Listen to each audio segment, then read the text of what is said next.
Yemen, 2017. There are deserts that look empty, and deserts that feel empty. The Rab al-Khali was the second kind, a place so vast and silent that even the wind seemed afraid to disturb it. The horizon burned in every direction, a molten line between earth and sky, dissolving into waves of heat that made the world look like a dying dream. Out there, nothing moved. No birds, no insects, no signs of life. Only the endless, crushing quiet. But that quiet was a lie. At 3:48 a.m., before the sun began its slow, merciless climb, a CO reconnaissance team, Calcine Specter 4, crossed into a corridor of dunes deep inside Yemen. Their assignment was simple on paper: verify the existence of a convoy that satellite imagery had caught only in broken glimpses. Vehicles that appeared 4 seconds at a time. Heat signatures that vanished as if swallowed by the sand. A ghost convoy. Analysts called it Alfin Hist, Alfin Fear. The convoy wasn't supposed to exist. Yemen wasn't supposed to have the kind of equipment it was moving, and no militia in the region had the expertise to hide something so large, so cleanly. Lieutenant Yak Mercer, 12 years in, eyes permanently narrowed from too many nights scanning horizons, sat in the lead, studying the sand for anything that didn't belong. He had learned long ago that deserts had patterns, and the only way to survive was to feel when the land stopped behaving like itself. Tonight, from the moment they crossed the last ridge, the desert felt wrong. Heavy, like a room where someone had been breathing just a moment before you entered. Movement, his second whispered through the headset. Mercer shook his head. No. That's the problem. The GPS marked their route in a straight line, but their tires carved arcs through dunes that shifted unpredictably, collapsing in places where they should have held. Sand that had been disturbed recently moved differently, and Mercer felt it under the wheels, like a bruise beneath the surface. At 4:12 a.m., they found the first sign. A tire track. Alone? Perfect. Too perfect. No loose sand around it. No degradation. No scattering from the wind. A mark preserved like something had pressed it in and then shielded it from the world. Fresh, someone whispered. Mercer crouched, gloved fingers brushing the groove. The sand around it was still cool, meaning the print was made after midnight. It's not fresh, Mercer said. It's maintained. Nobody responded. Nobody needed to. They followed the tracks deeper into the dunes until they reached a narrow valley where cliffs of layered sandstone rose like jagged teeth. The sky was turning pale at the edges, promising light that would reveal everything or expose everyone. Before the team could advance, the radio hissed to life with a burst of static sharp enough to make several operators flinch. "You hearing this?" Mercer asked. Another burst, then silence. The kind of silence that feels Specter 4 advanced on foot, weapons ready, each man stepping carefully to avoid collapsing pockets of loose sand. The dunes glowed faintly as the first sunlight brushed across their ridges, and then, as they crested the next rise, someone exhaled sharply. Ahead of them lay a flat stretch of desert, unnaturally smooth. Too smooth, like a floor. Mercer knelt again. His hand pressed the sand, and instead of soft grains, he felt texture. Something beneath the surface. Something buried. A vibration hummed beneath the ground. Not wind. Not tanks. Something mechanical. Running. Alive. He motioned for silence as the team spread out, scanning the horizon. Minutes passed. The sun climbed an inch. Shadows shortened.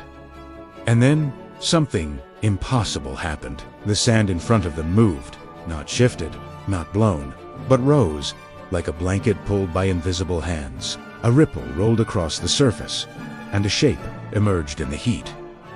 Not metal, not flesh. A silhouette, gliding, silent. Translucent. One operator swallowed hard. "What the hell is that?" Before anyone could answer, the shape flickered, then vanished. The desert went still again. No sound, no wind, no trace. But Mercer knew what they saw wasn't a mirage. Mirages distort, mirages shimmer. This moved with intent. He looked back at the valley walls. The tire track, the preserved sand, the humming under the ground. They weren't tracking a convoy. They were standing on top of it. Hidden tunnels, buried vehicles, a moving supply line beneath the desert itself. Mercer's voice came out low, barely audible. Everyone down. We just walked into the middle of their highway, and as the sun cleared the horizon, the desert finally revealed its true nature. It wasn't empty. It was watching. The first figure emerged from the smoke with a kind of predatory calm, moving low and fast, his robe shifting just enough to obscure the rifle pressed against his shoulder. Mercer's eyes caught a flash of something metallic beneath the fabric. Not the crude, rusted weaponry of tribal fighters, but compact, modern hardware. The man didn't shout. He didn't announce himself. He advanced silently, flanked by two others who moved with the same eerie, deliberate precision, their steps synchronized despite the unstable sand. This wasn't chaos. This was choreography. Mercer raised his rifle, but before he could fire, a volley erupted from the left, suppressive fire, tight and controlled. Clearly intended not to kill, but to force them down. The rounds struck the dunes with such accuracy that every operator in Specter 4 immediately understood the intent. These men could kill them in seconds, but were choosing not to. They wanted the team pinned. They wanted the team funneled, and they wanted the team breathing. Shift right. Mercer barked, rolling into a depression in the sand as bullets stitched the ridge above him. Ortiz and Dawson dragged their packs behind them as improvised shields, sand spraying in every direction, while Novak returned fire in sharp, disciplined bursts meant only to buy time. But the enemy moved like smoke silhouettes that flickered in and out of the haze, never staying in one place long enough for a solid shot. Every time Novak aimed, the figure dissolved behind a dune, reappearing instantly on the opposite side as if the desert itself were assisting them. Mercer felt it again under his chest, that humming beneath the sand, stronger now, pulsing like a heartbeat under the earth. He pressed his palm into the ground, and the vibration sharpened, resolving into a mechanical rhythm. It was moving faster. Approaching. Below us, Mercer muttered. They're coming below. As if summoned by the words, the dune behind them collapsed inward. Not from an explosion, not from a grenade, but from something opening beneath it. The sand sank in a perfect ring, forming a swirling crater. A circular hatch rolled aside with a muffled clang, and a column of cold, stale air surged upward, carrying the metallic temps of diesel fuel and machine lubricant. A tunnel? A hatch. An entrance to the ghost convoy's artery. Then two silhouettes ascended out of it, masked, armed, wearing desert robes that concealed tactical harnesses beneath. Their movements were smooth, almost fluid, as if the ladder were an afterthought and the climb simply muscle memory. One raised a gloved hand, signaling to the shooters on the ridges. The gunfire stopped instantly. Silence. Absolute engineer. Dust settled in slow motion around them, catching the morning light like floating ash. Mercer's team tightened their formation, backs toward each other, weapons angled outward. Every breath tasted like sand and adrenaline. The masked figure stepped forward, not with aggression, but with a confident inevitability of someone who already controlled the board. He pointed to Mercer, specifically to Mercer, and gestured toward the open hatch. "This is your exit," the man said in perfect English, the accent neutral in a way that only intelligence operatives ever mastered. "Alive, Lieutenant." That was the deal. Mercer didn't lower his rifle. "What deal?" The man tilted his head slightly, as if studying a puzzle. "The one your government made when they sent you here. I assume they didn't tell you." His tone was almost sympathetic, as if he recognized the silence that followed as the sting of betrayal. Novak leaned in, voice barely audible. "Lieutenant, that contractors..." Mercer had already suspected it.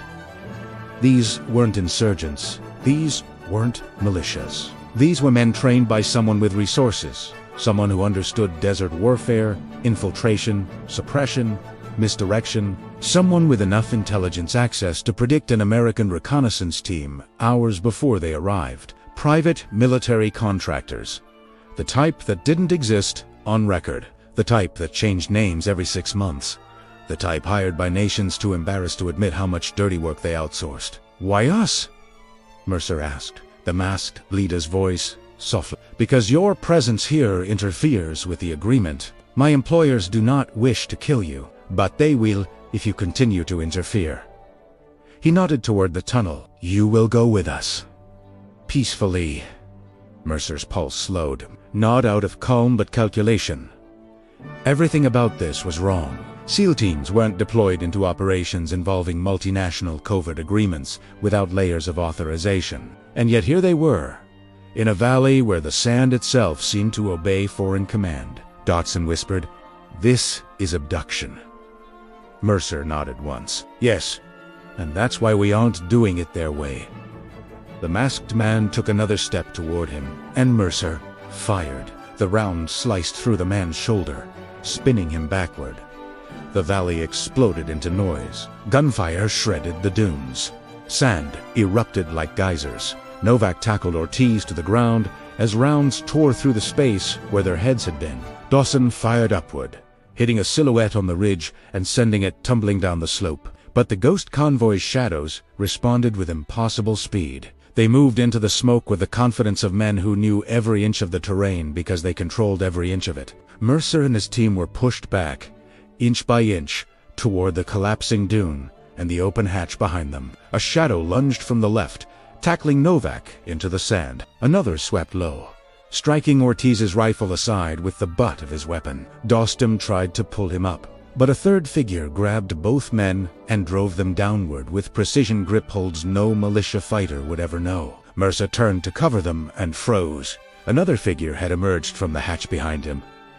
Bigger, calmer, unarmed, but in control. Before Mercer could react, a fist struck the back of his vest with the exact force needed to knock the air from his lungs without breaking his spine. He dropped to one knee, sand filling his mouth, his vision dimming.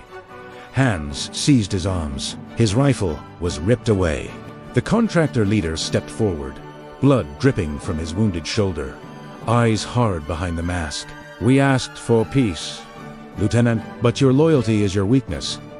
Mercer struggled, but more hands pinned him down. Ortiz and Dawson were dragged toward the hatch. Novak's helmet was torn off. Sand pressed into his eyes until he stopped resisting. One by one, Specter 4 was forced toward the tunnel. Mercer felt cold air brush his face. Sand collapsed behind him. Darkness swallowed the morning light. He realized the truth too late. They hadn't just found the ghost convoy. They were becoming a part of it. Mercer pressed himself flat against the sand, feeling his heartbeat thud against the earth, as if the desert itself were listening. His men mirrored him instantly, spreading out in a silent formation across the shallow dunes, each operator sinking low behind ridges that offered almost no real cover. The sun had already lifted above the horizon, turning the valley into a furnace of blinding gold. And with that rising heat came the unsettling realization that nothing about this operation resembled the clean, predictable picture that the intel briefing had painted. The desert wasn't behaving like desert. It was behaving like something aware. He signaled to Ortiz, the team's tech specialist, who moved with slow, deliberate movements, and pulled from his pack a compact, ground-penetrating radar unit no larger than a paperback book. It wasn't standard SEAL gear, and it wasn't listed on their packing manifest, but Mercer had insisted on bringing it. Something about the briefing had felt incomplete. And in Mercer's experience, incomplete always translated to dangerous. Ortiz pressed the device against the ground and slid it in careful arcs. The screen flickered, warped by interference. Static crawled across the display like white noise, trying to form a picture. Then suddenly it stabilized, sharpening with such clarity that everyone's blood ran cold. Beneath them were shapes, long, rectangular, perfectly aligned in rows that matched the spacing of military transport vehicles. Not one or two. Dozens. It wasn't smuggling. It wasn't debris. It was a convoy, a massive one. Buried, moving underground. Before Ortiz could speak, Mercer felt the earth vibrate again under his elbows. It wasn't strong enough to disturb the sand, but it was deep enough to feel in bone and muscle a low mechanical hum somewhere beneath the surface, steady and deliberate. Then, just off to his right, the sand shifted in a smooth ripple, rising slightly before settling again. A shadow glided beneath the surface, fluid and silent, like a shark moving underwater, following a path carved deep beneath the dunes. The movement was precise, intentional, almost elegant in its smoothness, and that elegance made it even more terrifying. The silence shattered with a sudden metallic screech, like steel grinding against buried stone, followed by a violent shudder that rolled through the ground. Ortiz cursed under his breath. They're opening something. Mercer motioned for the team to pull back, but the desert reacted faster. 20 meters ahead, an entire dune collapsed inward, the sand sinking in a perfect circle as if swallowed by an unseen throat. For a brief moment, as the dust cleared, they caught a glimpse of the impossible, a reinforced metal hatch yawning open beneath the collapsing dune, revealing a tunnel large enough to swallow armored vehicles. From its depths, two Technicas surged forward with headlights flashing, engines roaring as they vanished into the subterranean artery, disappearing as quickly as they had appeared. Then the hatch sealed shut. The sand resettled. The desert smoothed over the wound as if nothing had happened. Specter 4 had just watched a full convoy slip beneath the surface, like a ghost sinking into its grave. It was a logistical miracle and a strategic nightmare, a supply network designed to evade satellites, drones, patrols, everything, and it worked. Ortiz whispered the only thing that made sense. Now we know why Intel couldn't track them. Mercer didn't answer. His attention had shifted upward, toward the ridgeline. With the sun now fully illuminating the valley, faint silhouettes began to materialize. Too still, too spaced, too perfectly placed to be anything except human. They blended into the rock-like cracks in stone, motionless but unmistakably present. Scouts, observers, predators. Mercer didn't know when they had arrived, which meant they may have been there long before Specter 4 entered the valley. "Eyes up," he murmured. "We've been burned." As the team adjusted their positions, the radio crackled not with their own encrypted comms, but with a foreign signal bouncing between frequencies, in short, clipped bursts. A quiet chain of communication, passed from ridge to ridge, all synchronized, all focused on them. The desert had rules. They had crossed one, and someone was responding. The heat shimmered along the horizon, twisting distance, turning rocks into ghosts and ghosts into rocks. Mercer lifted his binoculars, studying every ridge, every crevice, every shadow. Tenna saw it a glint, sharp and brief, reflecting off glass. A rifle scope.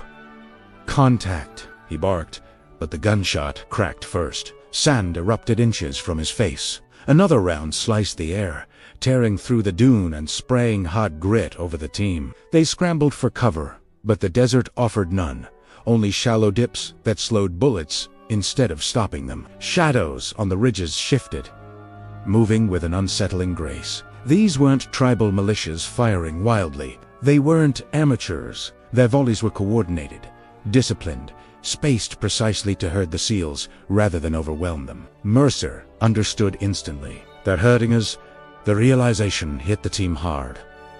They weren't being killed. They were being guided. Shots forced them left, toward the smoother, flatter sand. Shots forced them forward, toward the narrow throat of the valley. Shot forced them down, toward the ground, hiding the tunnels beneath. This wasn't an ambush. This was a capture. Specter 4. Smoke. Mercer shouted. The team deployed grenades that burst into thick gray columns. But instead of drifting away with the morning breeze, the smoke rose straight up, hovered, and flattened unnaturally. No wind. None. In the desert, at dawn, Mercer felt the truth slam into him like a fist. The perfect tracks, the preserved dunes, the shifting shadows, the unmoving air. Heat mirage technology. Active camouflage, a distortion field designed to manipulate what drones, satellites, and human eyes could detect. Not a militia, not smugglers, not locals. A trained shadow unit. Invisible, coordinated, and built to erase evidence. As the smoke thinned, figures appeared inside it, moving with slow, deliberate confidence. Desert robes blended with tactical gear. Their steps were soft, calculated, precise. They didn't shout. They didn't break formation. They were not there to kill. They were there to collect. The trap had closed long before Specter 4 even stepped into the valley. This wasn't Raycon, Mercer whispered, ice settling in his chest. This was bait. The desert wasn't empty. It was occupied, and now it had them.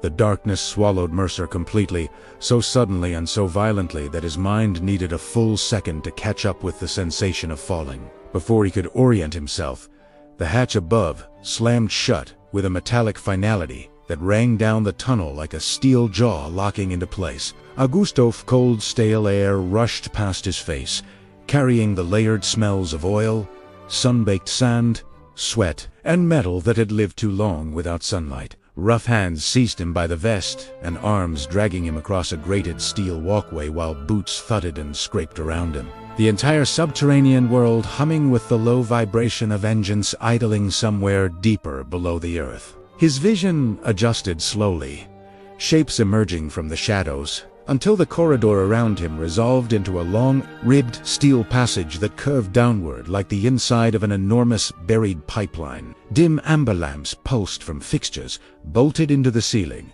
their flickering glow casting stretched, ghost-like silhouettes across the walls as masked men moved along the corridor with unnerving discipline. They weren't militants, not the erratic, frantic kind that lived in the mountains or deserts. These men moved with the confident precision of trained professionals, every gesture efficient, every step deliberate, as if each had rehearsed this exact moment dozens of times. Ortiz, Dawson, and Novak were shoved up against the wall beside him, wrists bound, faces gritty with sand, each breathing hard but silent, watching everything. Mercer forced himself upright, despite the stabbing ache running through his ribs. His eyes locked on the masked leader approaching from the far end of the corridor, a man who peeled away his head, covering with slow, almost ritualistic calm. The face beneath was disturbingly plain. No sharpness, no softness, no defining mark, just a featureless neutrality that felt engineered rather than natural. The kind of face designed to pass through airports and border checkpoints without leaving memory behind. "You should not have come here," he said, his English crisp and emotionless, the cadence smooth and unnervingly confident. "Your country agreed to stay out of this corridor, and yet here you are." Mercer spat a line of blood onto the steel floor and glared. "We don't make deals with ghosts." The man didn't flinch. "Perhaps not, but you do make deals with the nations who hire them." The implication washed over the team like cold water. This wasn't Yemen. This wasn't smugglers or insurgents or some tribal militia scrambling for leverage. This was state-sanctioned invisibility, a shadow architecture funded and protected by governments powerful enough to erase evidence of their involvement. The contractor gestured down the corridor, and two guards hauled Mercer forward. The deeper they moved, the louder the low. Industrial rumble became rhythmic, heavy, like the breathing of a massive mechanical organism buried beneath the desert. They rounded a bend, and the tunnel exploded into a cavernous chamber carved directly from solid bedrock. Mercer froze. Before him stretched a convoy, not the scattered assortment of stolen APCs or rusted technicals they had expected, but a fully operational underground fleet. Armored transports, tankers, power generators, medical rigs, COMMS vehicles, all connected in a continuous formation, resting on hydraulic rails that glinted beneath the amber lights. Engines throbbed in muted unison, their exhaust lines venting thin waves of shimmering heat. Diesel fumes hung in the air like ghosts. This wasn't a convoy. It was a mobile subterranean base, a drifting artery beneath the desert, designed to move unseen and disappear between satellite passes. "How long has this been here?" Mercer asked, barely managing to hide his astonishment. The contractor answered with an unsettling serenity, long enough to burn 3 governments. Long enough to supply 5, long enough to survive any satellite pointed at it, and long enough to know exactly when your team crossed the border. Ortiz exhaled sharply behind the guards restraining him. This isn't a militia. This is a private army. The contractor shook his head with a strange pride. No. This is the future of warfare. He explained not with arrogance, but with a sense of inevitability, that the Ghost Convoy was a self-contained logistics phantom, serving governments who needed plausible deniability. They transported weapons, moved prisoners, delivered fuel and intelligence, and vanished into dunes with surgical precision. They reappeared only when conflict needed a catalyst, and disappeared whenever global attention shifted. And you, he said, turning to Mercer, walked into the middle of a system designed never to be seen. Mercer felt his jaw tighten. Then why keep us alive? The contractor paused, and the entire chamber seemed to still around his silence, because someone in your chain of command wants you to witness this, to understand it, and then to disappear with it. The realization hit Mercer instantly. No extraction was coming, not because the team was lost, but because they were meant to be consumed by this place. He lunged forward, but a rifle smashed into his cheekbone, sending stars bursting across his vision. Ortiz shouted. Dawson thrashed violently. Novak broke free long enough to crush a guard's throat with his elbow before being overpowered again. The masked leader raised his hand, and all movement ceased. "You are not prisoners," he sighed softly. "Prisoners can expect rescue. You are simply removed." Before the weight of the words could settle, a metallic alarm erupted deep in the complex raw. Urgent, nothing like a controlled drill. The lights flickered, engines sputtered, and dust rained from the ceiling as the chamber trembled violently. The east hatch breach. Someone yelled in Arabic. The contractor's eyes widened, the first crack in his composure. A shockwave rolled through the chamber like thunder trapped inside steel walls. Men staggered. A generator slammed against its restraints. The siren screamed. Chaos ignited immediately. Dawson slammed his shoulder backward, snapping a guard's hold. Novak swept another man's legs out, sending him crashing into a railing. Ortiz dove beneath a pipe and snapped his zip ties open against a jagged edge. Mercer drove his forehead into the contractor's nose, feeling cartilage crack beneath the impact. He ripped a sidearm from a guard's holster and fired 2 precise shots, the gunfire reverberating violently through the cavern. "Move!" he barked. The east hatch, a massive reinforced gate, identical to the one that had swallowed them, blew inward with a deafening roar. Sand poured in like a collapsing wall, burying equipment and men alike. Someone or something had attacked the Ghost Convoy from outside. Guards scrambled, shouting orders to seal the chamber, while others screamed that the entire network had been compromised. Mercer ignored the chaos and pointed Tunnel West. Go. The maintenance shaft was half hidden behind fuel tanks, an afterthought in the design. The team sprinted through falling debris, ducking beneath sparking cables as bullets ricocheted across the steel walls. A section of ceiling caved in, sending a tidal wave of sand that swallowed screaming men beneath it. Mercer shoved Ortiz into the hatch, then Dawson, then Novak, before climbing inside and spinning the wheel shut. The passage was claustrophobic, thick with dust and engine fumes, forcing them to move sideways through darkness. Behind them, the cavern roared with collapsing metal, gunfire, and the tortured shriek of rails buckling under explosive force. The Ghost Convoy, the impossible machine running beneath the desert, was dying. Ortiz gasped. "What the hell hit them?" Mercer pushed forward, chest burning. "Someone who wasn't supposed to." "You think it's our people?" Dawson coughed. "No," Mercer said. "If it were, we'd already be gone." The tunnel spilled them into a cavern where sunlight poured through a jagged crack in the rock. The open desert stretched far beyond, blinding, scorching, merciless. But it wasn't empty. Smoke rose from churned sand. Burned-out decoy vehicles smoldered, and drifting away on the northern horizon was a helicopter, sleek, unmarked, and silent. Not American, not Yemeni, not identifiable at all. Someone else had attacked the ghost convoy, and they had erased their signature with precision. Mercer stepped into the heat, the wind hitting him with burning grit. "We walk." Novak swallowed. "No extraction?" Mercer shook his head. "Not until we know who else is playing this game." They moved across the desert, leaving behind the collapsing remains of an underground empire. The sand shifted behind them, burying the tunnel even as they walked away. Within minutes, the ghost convoy was disappearing back into legend, erased by the very desert that had concealed it for years. A final explosion echoed across the valley, a deep, lingering death rattle. Ahead of Tim, only silence remained. But Mercer knew the desert's silence wasn't emptiness. Silence was a presence, and it was waiting.